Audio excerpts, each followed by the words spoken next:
लड़की से 12 साल के बाद में ये कन्या बनी, तब इसका नाम पड़ा है मंदोदरी। और इसे संतों ने ही पाला है। रावण जो है उसी जंगल में जाया करता था शिकार खेलने के लिए। जब ये सियानी हो गई तो मंदोदरी और रावण का गंधर्व विवाह हुआ था उसी वन में, जंगल में। अब सीता का जन्म कैसे हुआ, ये मंदोदरी की कन्या कैसे बनी, आओ जैसा प्रमाण मिला मुझे मैं वैसा बता रहा हूं। एक पद्माक्ष नाम के ब्राह्मण देवता हुए, उन्होंने भगवान नारायण की पूजा की, प्रार्थना की, तपस्या की। और भगवान जब खुश हुए, कहिए क्यों याद किया, तो हाथ जोड़ करके कहा, प्रभु हमारे घर में लक्ष्मी का जन्म हो जाए। तो भगवान नारायण ने एक फल दिया और ये कहा है कि इस फल को ले जाओ, गाय के दूध में इसे संतों से अभिषेक कराना लक्ष्मी की प्राप्ति के लिए। और जब ये अभिषेक हो जाए पत्नी को पिला देना, लक्ष्मी का जन्म हो जाएगा। अब पद्माक्ष नाम के ब्राह्मण देवता ने संतों को बुलाया, गाय का दूध मंगाया, अभिषेक कराना शुरू कर दिया, उसी में उस फल को डाल दिया। और जब ये संतों ने दूध को अभिषेक किया, तब तक लंकापति रावण आ गया। तो उसने संतों के शरीर पे कोड़ा बरसाया, कि संतों से नफरत करता था। कोड़ा बरसाए और संतों के शरीर से रक्त निकला, कढ़ाई में बूंदी गई।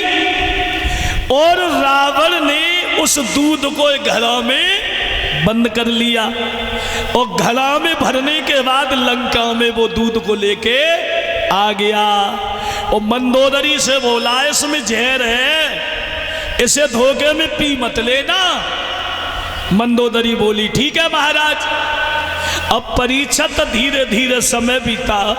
कुछ समय के बाद एक दिन मंदोदरी ने क्या देखा कि रावण जो था ये व्यभिचारी था, व्यभिचारी भी था। 4 वेद 6 शास्त्र 18 पुराण का ज्ञाता होते हुए भी ये व्यभिचारी था। पराई बहन बेटियों पे इसकी गंदी नजर रहती थी हमेशा। अब ये देवताओं की पत्नियों के साथ में घूम रहा है। जाति से ब्राह्मण था पर था व्यभिचारी। देवताओं की पत्नियों के साथ में कैलाश पर्वत पर घूम रहा था। मंदोदरी ने इसे देखा, सोचने लगी मेरा पति व्यभिचारी है, अब ना जाकर मुंह देखें और ना दिखाएं, ऐसी जिंदगी से तो मर जाना अच्छा है। क्योंकि तुलसीदास ने यह भी तो लिखा है कि मोहे न नार नार के रूपा, पन्नगार यही रीति अनूपा। वैसे नारी जात से दुनिया में कोई भोली जात नहीं है। इनके मायके की बड़ाई कर दो, चाहे को घर बटोरे ले जाओ, बड़ी भोली, मुंह पे बड़ाई करो, अरे जिज्जी तुम्हारी तो बात ही कछोरो है। रिंकुआ की अम्मा तुम्हारी तो जय जयकार हो रही है, तो रिंकुआ की अम्मा भूल गई, चाहे फिर कछू मांग लेगा। अब यहां की बात ना मैं सिर्फ बता रहा हूं। अब मंदोदरी ने देखा,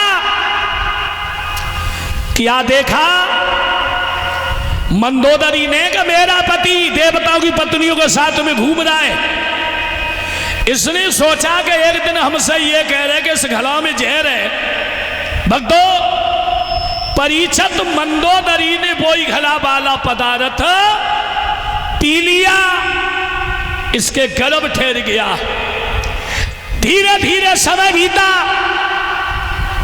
तो इसने ये सोचा मेरा पति वर्षों से बाहर है और मुझे कलंकित तो होना पड़ेगा। जिस कन्या को जन्म दिया उस कन्या को जनक के यहां गड़वा दिया घड़ा में। जनक ने हल चलाया हल चलाने से घड़ा से जो कन्या निकली उसी कन्या का नाम रखा गया सीता।